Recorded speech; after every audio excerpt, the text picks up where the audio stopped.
What is up, guys? It's Verns back here again with another Supercoach video. This time it is the AFL Round 10 review. I think it was an okay round. I actually thought it was going to be better. I was surprised with some of the scores people pulled out, and it was like, damn. I knew I had a few bad rookies, and it was really painful, but yeah, there was a lot of decisions to make, and then there's even more this week. So we can see I scored 2360. We went up 2,000 spots, just inside the top 8,000. We've been a bit of a yo-yo recently. We got to 9,000, went back to 13,000, then we got up to like 6,000, then we're back to like 10,000, now we're back up to 8,000. So a bit of a yo-yo at the moment, up and down, left and right. Um, but yeah, we'll jump into the team and see what it was looking like. So once again, sorry I didn't do another video in between my weeks. I ended up getting sick again, which is crazy. I'm usually someone that doesn't get sick, and I've gone ahead and got sick back to back really quick. So really sorry about that. I'm gonna zoom in and make it a bit easier for us to see everything here. We can see we've got a lot of money there. We can see my boosters already activated because yes, we're gonna have to use it. But yeah, looking at the team, Dale came out with an awesome game, broke a record. I think I saw a tweet where the reason his scoring was so low was something like Dogs had something like 460 disposals, where you compare other games that it's like they have like 290 or something. So because of that, an average disposal was just worth less than it would in potentially a standard game. So yeah, a bit unfortunate in that sense, but yeah, really good score. Really happy with him. He's had a great 3 week average, and yeah, look, we missed his initial scores in our team, but he's definitely been doing well, especially for the price tag.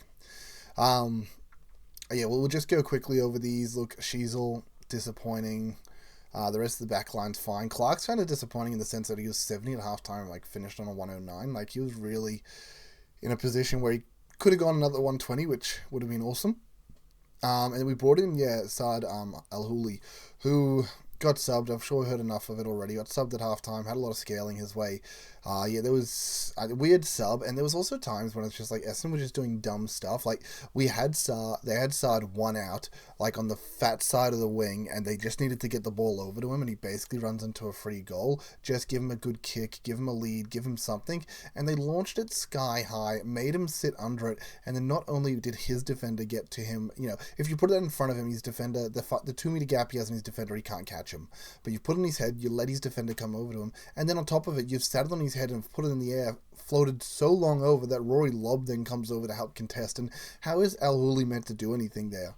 Like, you put the ball out in front of this little jet, and he's going to get onto it and probably score a goal. You put it out on a lead, he gets the mark, he gets a set shot. You put it on top of his head, and you float it up there for 10 seconds. Like, you allow the defense to rotate over, and it's not his fault at all, but I don't know. You look at moments like that, and you're like, I wonder if Scott turned around and was like, you should have done something else. Like, this was your moment. And it's just like, bro, that wasn't your, like, there's nothing you could do. Like, your teammates set you up to fail. Like, unlucky. Like, what are you doing? You're not kicking to Adam Sandler's in the goal square. You just put in his head and it's fine. Like, no, you kick into a guy that's already outsized, but then you float it on his head and allows like one of the tallest key defenders to just rotate over and just easily like stop you, sort of thing. Like, yeah, just really unfortunate for him. He gets a good kick there, gets a goal early in the game. That really helps, especially with the scaling.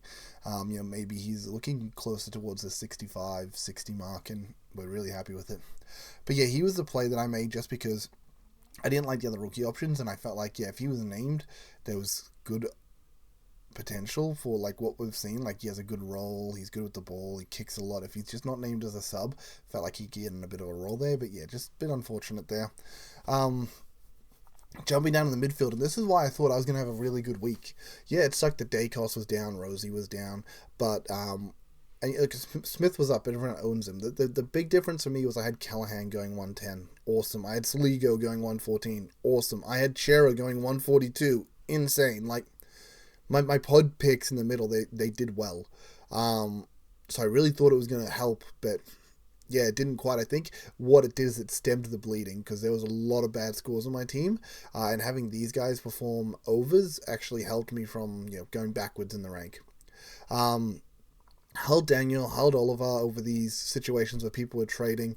I was meant to be going buy straight to Sinclair, but obviously we had the TDK news, and I decided to make the move to Cherry, as we can see. I also VC Cherry, and I took his score, and thank the Lord for that. If you held him, I get stuck with the Horn Francis 22. That's 128 points lost just between those two scores, let alone the extra points I got for the VC. So definitely made the right decision there. Um, and now I have the two big boys over 700k, which is absolutely amazing. I'm just going to feel real good about that. And that was my other sort of decision making with this. It's like, yeah, TDK is missing 1 week, but ideally you want Gorn and Cherry in the R1, R2, and it just seemed like the perfect week to do it. I looked at his fixture. His fixture looked so easy, and it was like, I don't know if he's ever going to get below 650. Like maybe 670. Like, I don't know. Like, paying 680 for him sucked, but if he ends up getting only as low as 650, it's not a big deal. It's like, okay, we paid 30 more K than we should have, but in reality, we had a guy that's going bananas. Like, look at his scoring. And I know, as I said, he has an easy run. I really wouldn't be surprised if he just stays really high, and I got him at an ideal price. I mean, obviously, ideal would have been a couple of weeks back, but, like, I got him at a better price than others would have, or others that have to potentially not go for him. And it was a better spot to be in than those that needed to trade in Gorn, because he was already like 730k, so it was like 50k more, and 50k doesn't seem like much, but when you're paying all the way up to 730, it was a lot. I'm sure many people probably went Rowan instead, and to be fair, got rewarded there, but he does have a hard couple of weeks coming up, so that might bring them back to reality. But yeah, really happy with that. Track was fine. Rankin, he missed a few goals, kicked it out on the full like 3 times, and look, it sucks for Supercoach, but in reality, it was great for the Pies. It meant that we definitely got up. They didn't threaten to take the game away from us. And everybody owns Rankin, so it's not like him scoring 110 is going to make a big difference in my rank. Everyone owns him, so it doesn't matter.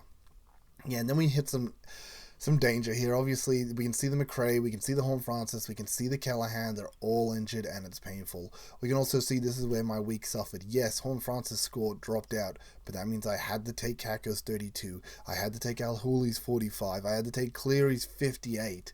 So I had some really low scores, which unfortunately meant I couldn't get away. And yeah, Warner's been doing great as well. Really good. Glad I got him in at the right time, right price. Feeling really good about that. So trades for the weeks, it's completely changed again from what I originally went for, because there's all these injuries I have to deal with, and then we had news today. So with this, the expectation is Callahan 3 to 4. So let's say 4 weeks. Then when he comes back from one game, then he has a bye. Like, it just doesn't make sense to keep him. He's 100% gone. McRae gone for until the end after his bye, so gone for at least 3. That sucks. Jason Horne-Francis gone for 4 as well. It's like, damn, that really sucks. But then we heard news today that Jason Horne-Francis was running laps, and that they think he's only going to be gone for a week. What? Gone for a week? That just don't seem right. I don't know. Like, holding him isn't terrible. Like, I don't know. I look at their fixture, and it's like a crazy good fixture. I don't sit there and be like, yeah, you got to hold him through this. Like, his fixture's whatever. So if you trade him, it's fine. But if he's gone for 1, then he's got his bye. He's back for GWS. I don't think he's getting a tag or anything like that. But then he does have a really nice Adelaide run after that, which is cool. And he does come up to West Coast as well, not too long after that. So holding him for 1 is fine. And then he comes back for a lot of the buys, which is good. We need players playing in the buys. Where McRae, obviously McRae wouldn't be back until round 14, because he's going to be going for these for 11 and 12, and then he has his buy in 13. So the thing with Francis is it does give me an extra premium on the round 12 buy, where McRae doesn't. That's assuming he comes back and plays. If he doesn't play, then it's awkward. So yeah, it's a really awkward one to choose here. I'm not too sure. When I do look at them both, though, I think who's a guaranteed top 6 in their line. I just think McRae is over. Yeah, McRae over Horne-Francis. And look at this run at the end. North, Richmond, Essendon. They're pretty bad.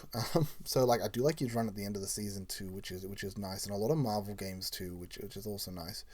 So yeah, I like McRae more than I like Francis. I think he's more of a keeper. And the other thing is, Francis has this 22 in his system.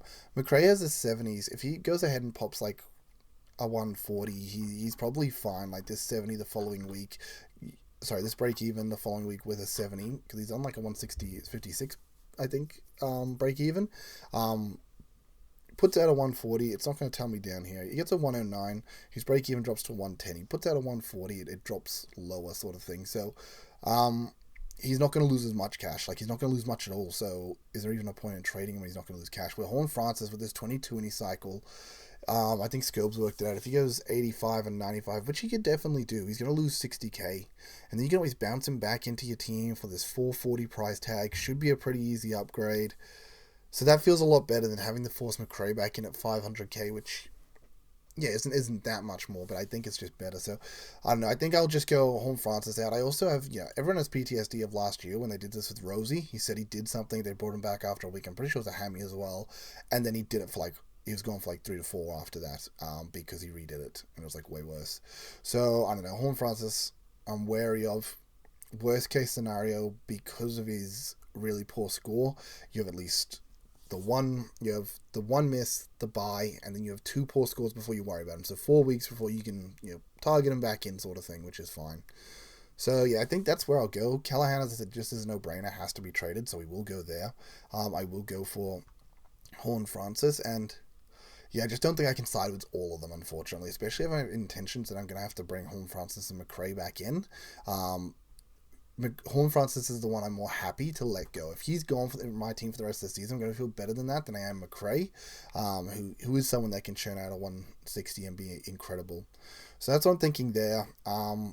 We also have the most obvious trade-in of the week. It has to be Cooper Simpson. You just move him in, full stops, no questions asked. So since he has to come in my eyes, then this is where things get interesting, is what do I do with the rest of it. I think with me, what I've worked out is I don't think Husway is coming back. I know they talked about Newcomb in a moon boot, but unless I'd see him actually named, I don't think he's coming back. Because right now, I kind of think maybe I move some dead wood here. I don't really want to move the guys that are playing. Kako isn't that much more money. He is, and Cleary is a fair bit more money, but then we're coming into the buys where I'm holding all this dead wood, and maybe I end up with an extra 0 because of it instead of a 50, and it's not that much, but these guys can, once again, they can also earn money. Kako's got a good fixture. He's got Richmond up this week.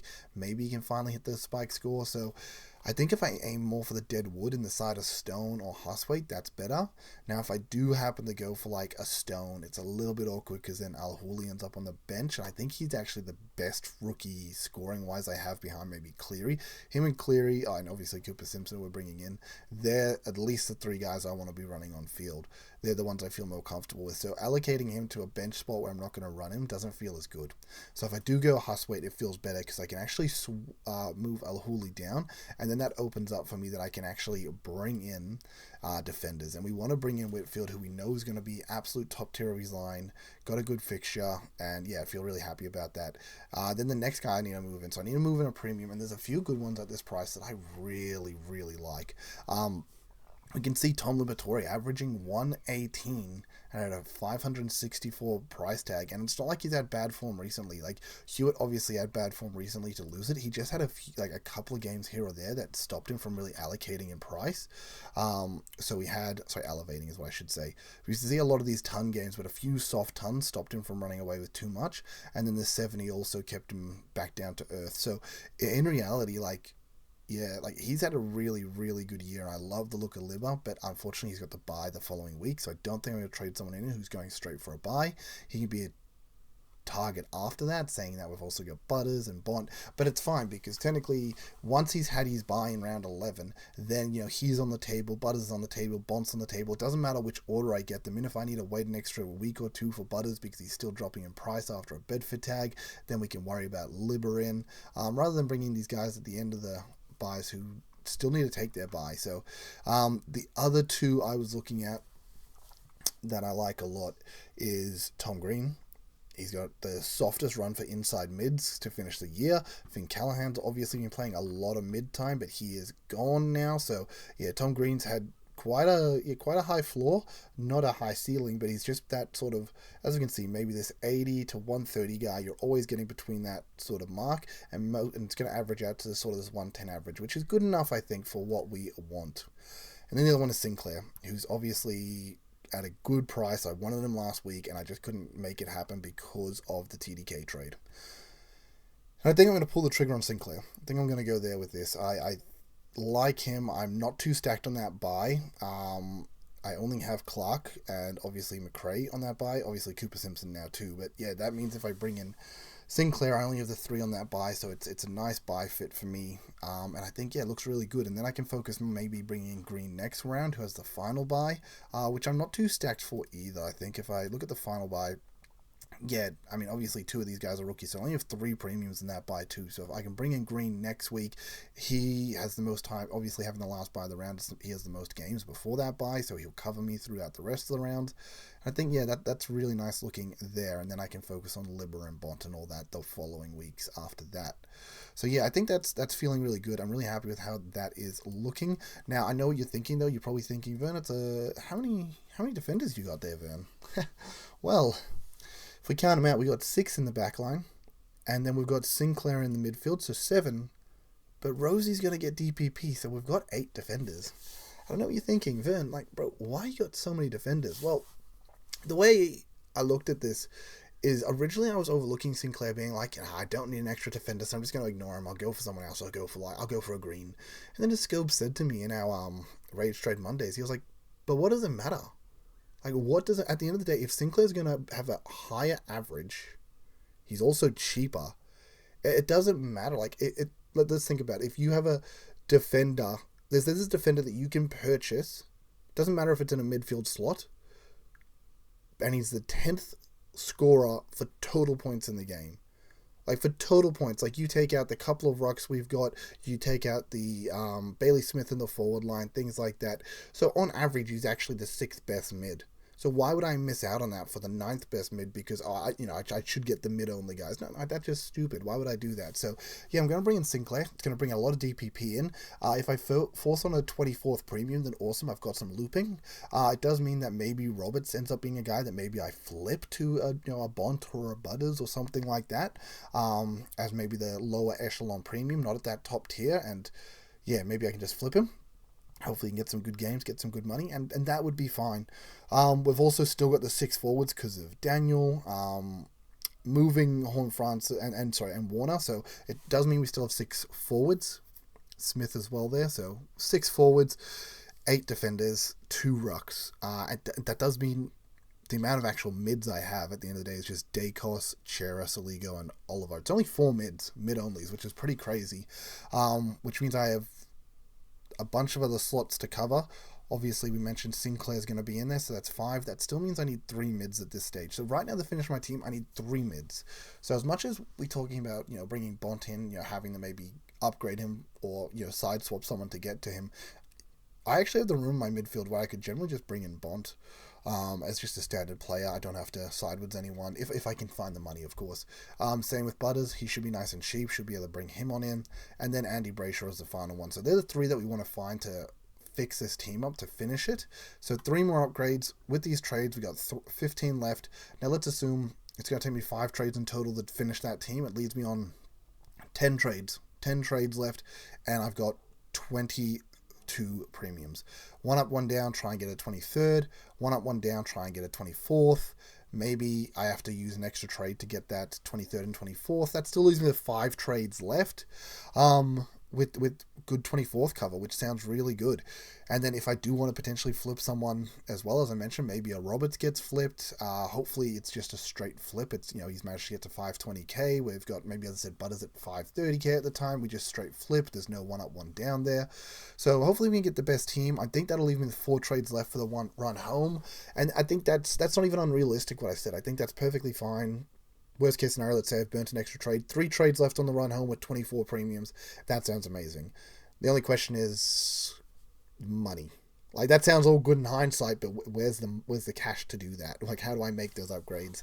Yeah, and through these buys, it might be a long wait.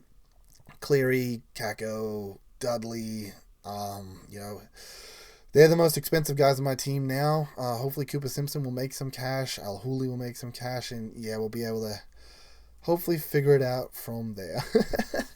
But yeah, that'll be me. I'll give us some quick captains and then we'll wrap it up. For me this week, I'm actually gonna throw it straight on Whitfield. Whitfield's in the team. Let's give him the VC the start. It's at Marvel. That really favors players. I loved Ash stealing the ball from him. It was really, really funny, and I did love it. Also, just a cheeky shout out. I'm just going to bring it up because the hell of it. Also, just game day squad. Anyone that's doing that, if you check out top 10 for the starters league, I only started myself, so I only have one gold player technically, which is Roberts, and that's just because I saw someone only like trading him and for like a bronze, and I was like, yeah, cool, I'll make that trade. Cool, thanks, Gold Roberts for. I forgot why I traded, but yeah, came 10th in the starters leagues, which was really cool. Best week I've had by far. Made me feel really good about it, and yeah, I actually went and sat on it today and actually made proactive trades to get players in, get Whitfield in, tried to get Dacos, got Luke Jackson, and yeah, I've made some trades. I'm actually improving the team, and yeah, whenever you do well at something, it's always like, okay, maybe I'll put a bit more effort into that. So yeah, that was really sick. But yeah, captains is just Whitfield into Cherry, easy. I think that's good for me. I'm happy with it. I think Cherry should score well against us. There's nobody that screams at me in my team. I think Jordan Dawson is obviously an amazing one if you've got him there. Zach Merritt if you've got him there. I know a lot of people talking about Baz, but I just don't see a world where Bevo and the Dogs just let Baz tear them a new one. There's no way you let a man talk shit to your club, one of your venues like that, and you just let him run all over you. Now he is getting attention guaranteed in this game, and I just don't see him as a safe VC. If you got Bont, I think that's still fine because he's just that good. But yeah, I think I'll roll with this. Happy with it. So yeah, till next time, guys. I appreciate all you that tuned in. Once again, you can catch me just on X at Verns_SC. I appreciate all those that have liked, subscribed, and stuck around to the end of the video for their consistent injections of Supercoach content directly into the YouTube feed. Peace, later.